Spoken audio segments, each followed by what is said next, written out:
வணக்கம், இது Tamil dialogue 2.0 Bigg Boss season 9ல இவங்க மூன்றாவது ப்ரொமோன்னு சொல்ல முடியாது. நடந்த சம்பவத்தையே போட்டாங்க. செம்ம சூப்பரா இருக்கு. என்னதாவும் செஞ்சு புட்டோம், அண்ணன் தங்கை ஆகி புட்டோம் அப்படின்னு சொல்லிட்டு விஜய் சார் பாட்டு பேக்ரவுண்ட்ல போட்டா எப்படி இருக்குமோ, என்ன பர்ஃபார்மன்ஸ் இருக்குமோ அந்த மாதிரி பர்ஃபார்மன்ஸ் பண்ணிட்டு இருக்கிறாங்க. பார்வதி திவாகருடைய எவிக்ஷன். இங்க வந்து 2 பேர் வந்து திவாகரை உண்மையாக மிஸ் பண்ணுவாங்க. ஒன்று வந்து விஜய் பார்வதி, இன்னொன்று வந்து கானா வினோத் காமெடி அந்த ஜோன்ல வந்து பார்த்தாரு, அதுக்காக அவர் மிஸ் பண்ணுவாரு. விஜய் பார்வதி வெளியே கூட்டு போய் இப்ப யாருகிட்ட ரெஜிஸ்டர் பண்ணுவாங்க? இப்ப நேத்து கூட பார்த்தோம்ல, கடைசியா அங்க வந்து ஆபாச குறியீடுன்னு சொல்லிட்டு அங்க அத்தனை பேர் இருந்தாங்க. அத்தனை பேருக்கும் அது தெரியல. பார்வதி அந்த திவாகருக்கு மட்டும் அது ஆபாசமா தெரியுது, இவங்களுக்கு மட்டும். ஏன்னா அண்ணன் தங்க விஜய் சார் பாட்டு போடலான்னு சொன்னோம்ல, திருப்பாச்சி சாங்கு. வேணாம் வேணாம் வேணாம், அது வந்து அண்ணன் தங்கச்சி அப்படின்னு சொல்லிட்டு அந்த மோர்லயே இருந்தா போட்டிருக்கலாம். இந்த ஆள் தான் போயிட்டு அங்க பேசாம நான் பார்வையே கல்யாணம் பண்ணிக்கலாம் அப்படின்லாம் சொல்லிட்டு சொல்லும்போது பார்வதியும் கழுவி தானே ஊத்திட்டு இருந்தாங்க. ஏன் அப்படி பச்சோந்தியா இருக்கிற? நேத்து வரை தங்கச்சின்னு இப்ப திடீர்னு வந்து பாத்தீங்கன்னா கல்யாணம்ன்ற, இது தப்பா தெரியல, உனக்கு கூச்சமே இல்லை, கேவலமா இல்லை அப்படின்லாம் திட்டினாங்கல்ல.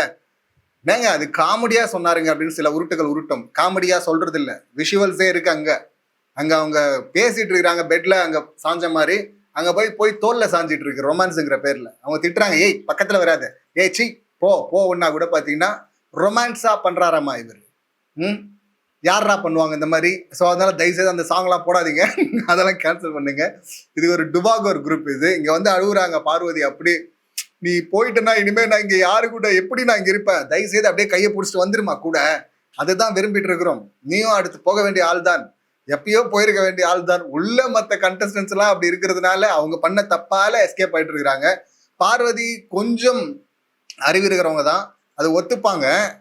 இத எப்படின்னா, அப்ப நமக்கு தான் ஸ்கெட்சா, அப்ப சபரி நம்மளை அடிச்சதுனால தான் நம்ம தப்பிச்சோமா, கண்ணில் அடிபடுறதுனால தான் தப்பிச்சோமா, எப்படியோ சபரி ரொம்ப நன்றிடா சபரி அப்படின்னு சொல்லிட்டு மனசுல உட்காந்து ஓரமா உட்காந்து மனசுல தேங்க்யூ கூட சொல்லுவாங்க சபரிக்கு. ஏன்னா இப்போ ஒரு பயம் வந்திருக்கு பாருங்க. நேற்று அடிக்கும் போது கூட பாத்தீங்கன்னா அவ்வளோ மகா மட்டமா இறங்கி வக்ரத்தோட அங்க ஒரு பெண் கண்டஸ்டன்ட், அவங்க வந்து பெண்ணோ ஆனோ ஒரு கண்டஸ்டன்ட் வந்து அங்க டைல்ஸை இப்படி அடுக்குனா கரெக்டா இருக்கும் அப்படின்னு சொல்லிட்டு அடுக்குனா, அதை போயிட்டு அவ்வளோ வக்கரமா திருப்பி பிராண்ட் பண்ணி என்ன வேணா பண்ணுவீங்களா? என்ன கன்றாவியானா? யாருக்காவது அது தோணுமா? ஆனா இவங்களுக்கு தோணுது பார்த்தீங்களா? தோன்றதை தாண்டி அது வந்து எல்லாம் ஒரு சபையில நின்றுக்கிட்டு என்ன பார்த்து தான் காட்டினா, என்ன பார்த்து தான் ஆபாசமா குறியீடு காட்டினா அப்படின்னு ஒருத்தன் சொல்றான்னா, இவனு என்ன ஜோன்ல இருக்கிறான்? இல்லை எவ்வளவு வக்கரம் இவனுக்குள்ள இருக்கும்? எந்த வக்கரத்தெல்லாம் வச்சுக்கிட்டு தான் இவரை நாள் ரீல்ஸ் பண்ணிட்டு இருந்தியா? இப்ப வந்து இவனுக்கு சப்போர்ட் பண்ற இந்த உருட்டுகள்லாம் வந்து என்ன பண்றாங்க? அரோரா பாருங்க, ரீல்ஸ் எல்லாம் எப்படி பண்ணிருக்காங்க பாருங்க, எவ்வளவு க்ளோஸா பண்ணிருக்காங்க பாருங்க. அவங்க நிறைய இடத்துல ஸ்டாப் பண்ணிருக்காங்க, போதும் அப்படின்னு. ஒரு நேரத்துல வந்து ரீல்ஸ் பண்றாங்க தான், அரோரா அக்கா, ஆபாஸ் அக்கா, பலூன் அக்கா தான், தூக்கி வெளியே போடணும் தான், அது வேற. ஆனா உண்மையிலேயே அங்க ஆபாச லெவல்ல போயிட்டு இருந்தது இவர் தான். இவரை காப்பாத்தி விட்டது 2 பேரு. ஒண்ணு இந்த பக்கம் பார்வதி, அப்பா வந்து இன்னொன்னு வினோத் காமெடி கவுண்டர் அப்படின்னு சொல்லிட்டு போட்டு அவரு ஒண்ணு பண்ணாரு. இந்த பக்கம் இன்னும் வேற மாதிரி காப்பாத்தி விட்டது ஆரம்பத்திலேயே கமருதன். அவர் தானே பாத்தீங்கன்னா காரி துப்புனது, அடிக்க போனது, சி பைத்தியம், லூசு, மென்டலு அப்படின்லாம் சொன்னது, பாடி ஷேம் பண்ணது, இப்படி எல்லாம் பண்ண பிக் பாஸ் வீட்ல ஒருத்தனை கார்னர் பண்றாங்க, அடிக்க போறாங்க. ஒருத்தன் பாவமா இருக்கிறான்னா மக்கள் பரிதாபப்பட்டு ஓட்டை ஏத்துவாங்க. அப்படிதான் ஏத்துனாங்க முதல்ல ஓட்டை. ஸோ அப்படி வச்சிருந்தாங்களா. ஆனா அப்புறம் தான் தெரியுது மக்களுக்கு இது எவ்வளவு பெரிய டுபாகோருன்னு. இப்ப சும்மா சொல்ல, இப்ப வந்து அப்படியே ரொம்ப நல்ல வேஷம் மாதிரி இங்க போறாருல, நீ போல்டா விளையாடு, ஏமா அழுவுற அப்படின்லாம் சொல்லிட்டு வர்றாருல. உண்மையாவே உங்களுக்கு அவ்வளவு பாண்ட் இருந்ததா? அவ்வளவு பாண்ட் இருந்தாலும் அது கேவலமான பாண்ட் தானே. வில்லன் சைட்ல இருக்கிற பாண்டை எப்படி அண்ணன் தங்கச்சி எப்படி ரசிப்பாங்க? இந்த திமிரு படத்துல வரும்ல அண்ணன் தங்கச்சி, அங்கேயும் ஒரு பாண்ட் இருக்கு அண்ணன் தங்கச்சி, நல்லா பாசமா தான் இருப்பாங்க, அதை ரசிப்பாங்களா என்ன? அந்த மாதிரி தான் கேட்டகரியில தான் இவங்களை வைக்கணும். அதுவும் மதுரை இல்ல, மதுரைக்காரங்கன்னு வேற சொல்லுவாங்கல்ல, அவங்க ப்ராப்பர் அப்படின்லாம் வார்த்தையை விடுவாங்க.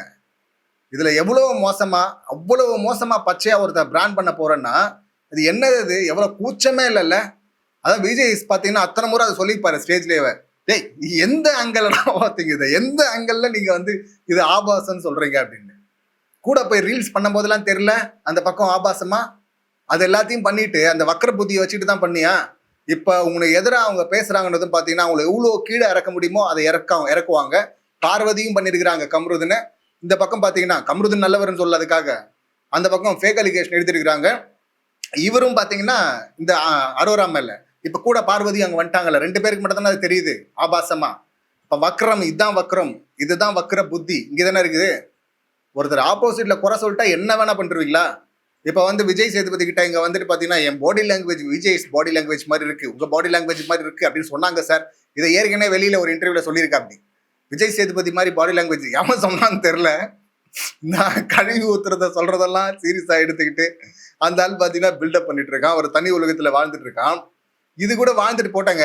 இப்ப விஜய் ஸ்டேஜ்ல நமக்கு பிரமோல காட்டுறாங்கல்ல, அது மட்டுமே இருந்திருந்தா, திவாகருடைய இதுவா இருந்தா சரி, ஒருத்தர் கற்பனையில அப்படி நினைச்சுக்கிற, அப்படி கொஞ்சம் லேசா நட்டு கண்டு இருக்கு, நினைச்சிட்டு போட்டோம் அப்படின்னு விட்டுடலாம். நாமளும் ரசிச்சுட்டு போபா அப்படின்னு விட்டுடலாம். இப்ப வந்து முகம் அப்படியே ஷாக் ஆகுது இல்ல, எவிக்ஷன் கார்டு காட்டினதும் எல்லாம் கத்துறாங்கல்ல, அப்பதான் அவருக்கு பல்ப் எரிஞ்சிருக்கும். டேய், இவ்வளவு நாள் கத்துனதெல்லாம் எனக்கு சப்போர்ட் பண்ணி கத்துறேங்கன்னு நினைச்சேன், என்னை வச்சு செய்யறதுதான் கத்துறீங்களாடா அப்படின்னு சொல்லிட்டு தோணி இருக்கும்.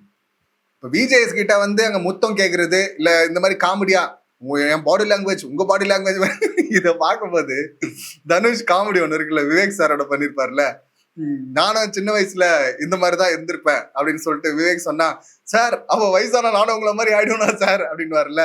சோ அந்த மாதிரிதான், அவ்வளவு மோசமாவா இருக்கு Vijay Sethupathi sir body language அப்படின்னு சொல்லிட்டு அவரே கேட்டுப்பாரு. ஏன்னா எவ்வளவு நேத்து ரீல்ஸ் பண்றேன்னு சொல்லிட்டு போயிட்டு போஸ்டே அந்த மாதிரி பேசலாமா? தமிழ் சினிமாவே நான் தான் காப்பாற்ற போறேன், விஜய் சேதுபதி பிக் பாஸ் போயிட்டாரு, அதாவது அஜித் கிட்ட இருந்து ஆரம்பிக்கிறாரு. இப்ப ரஜினி கமல்லாம் இவர் லிஸ்ட்ல இல்ல, அதுக்கப்புறம் வந்திருக்கிற எங்கர் ஹீரோஸ் எல்லாம் இவர் லிஸ்ட்ல இல்ல.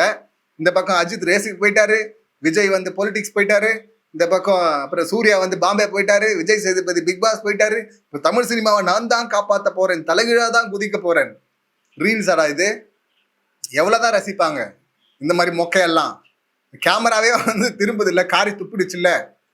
அதாவது நார்மலா இந்த மாதிரி ரீல்ஸ் சரி அதிமேதாவியா இல்ல, தன்னை ஒரு பெரிய ஸ்டாரா கூட நினைச்சுக்கிட்டும் அப்படியே காமெடி மட்டும் பண்ணிக்கிட்டு வெளியே வந்திருந்தா நம்ம கூட ஃபீல் பண்ணிருக்கலாம். இப்போ ஏதோ ஒண்ணு நினைச்சிட்டு இருந்தான் அந்த ஆளு, நட்டு கண்டுட்டு சுத்திட்டு இருந்தான், ஆனாலும் நம்ம சிரிச்சோம்ல, நம்மளை சிரிக்க வச்சான்ல ஏதோ ஒரு இதுல, ஓகே அப்படின்னு சொல்லிட்டு போயிருக்கலாம், அழுது கூட இருக்கலாம், சொல்ல முடியாது.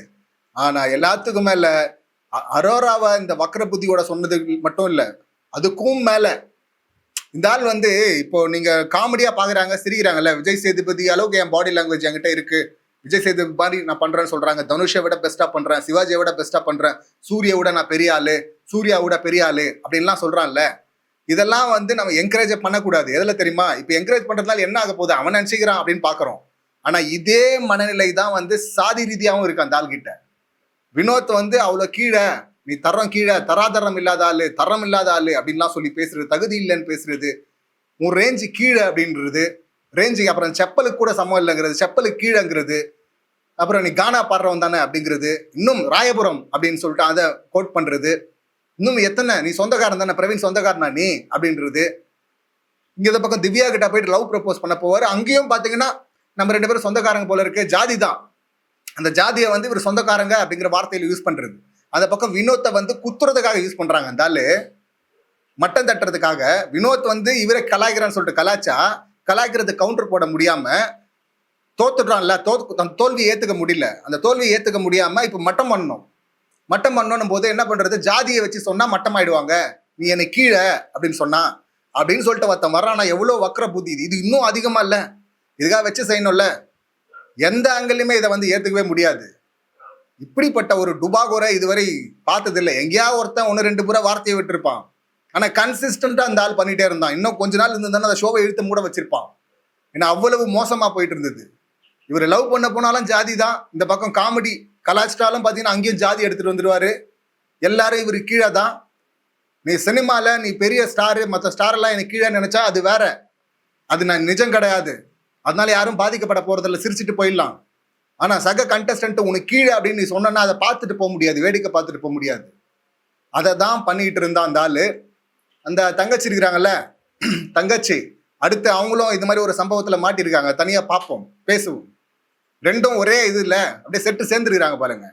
மற்றவங்களை வந்து அப்படியே ஸ்டாம்ப் பண்றது, ரொம்ப கீழே மட்டமா பிராண்ட் பண்றது. நீங்க பிராண்ட் பண்ணிட்டீங்கன்னா மக்கள்லாம் முட்டாளா? இதுனா பிளே ஸ்கூல், நீங்க என்ன சொன்னாலும் வந்து அம்மா அம்மா வந்து மண்டையாட்டுறதுக்கு தலையாட்டுறதுக்கு. ஸோ மக்கள்லாம் தெளிவாக தான் இருக்கிறாங்க. இப்போ ஒரு பெரிய ஷாக் வந்திருக்கும் பார்வதிக்கு உள்ள. இப்போ கூட வந்து சென்ட் ஆஃப் வந்து கொஞ்சம் டீசெண்டாக கிடைச்சிருக்கு இந்த ஆளுக்கு. விஜய் சேதுபதி வந்து முத்தம்லாம் கொடுத்து அனுப்புறாரு, போயிட்டு வாப்பா அப்படின்னு. ரெட் கார்டை கொடுத்து, இன்னும் சொல்ல போனா ரெட் கார்டு கூட கிடையாது உனக்கு, பின்வாசல் வழியா போடா அப்படின்னு சொல்லிட்டு புறமண்டையில தட்டி வெளியே அனுப்ப வேண்டிய ஆளு. அப்படிப்பட்ட சம்பவங்களை தான் பண்ணாரு. பெரிய கேஸ்ல மாட்டிருக்கணும். இந்த கம்ருதீன் ஆளு, கம்ருதீன் எப்படி வந்து கேவலமா இந்த ஆளை ட்ரீட் பண்ணி அந்த ஆளுக்கு ஸ்கோர் ஏத்துனானோ, அதே போல பாத்தீங்கன்னா அந்த ஆள் பண்ற இந்த பெண்களுக்கு பாதுகாப்பு இல்லை அப்படிங்கிற அந்த ஸ்டாம்ப்ல மாட்ட வேண்டிய ஆளு, எல்லார்கிட்டையும் போயிட்டு லவ் லவ் லவ்னு பண்ணிட்டு டார்ச்சர் பண்ணிட்டு இருந்தாள். தனித்தனியா வந்து கம்ப்ளைண்ட் பண்ணிருக்காங்க பெண்கள் அப்படின்னு சொல்லிட்டு 3 பேர் சொல்லியிருக்காங்க. சபரி, விக்கல்ஸ், விக்ரம், எஃப்ஜே.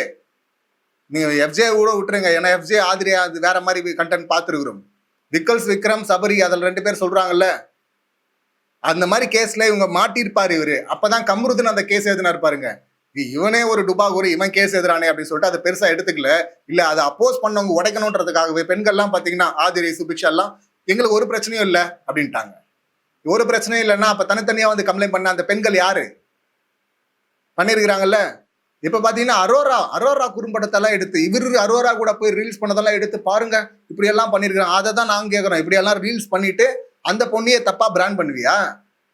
மோசமா இருக்குல்ல இது.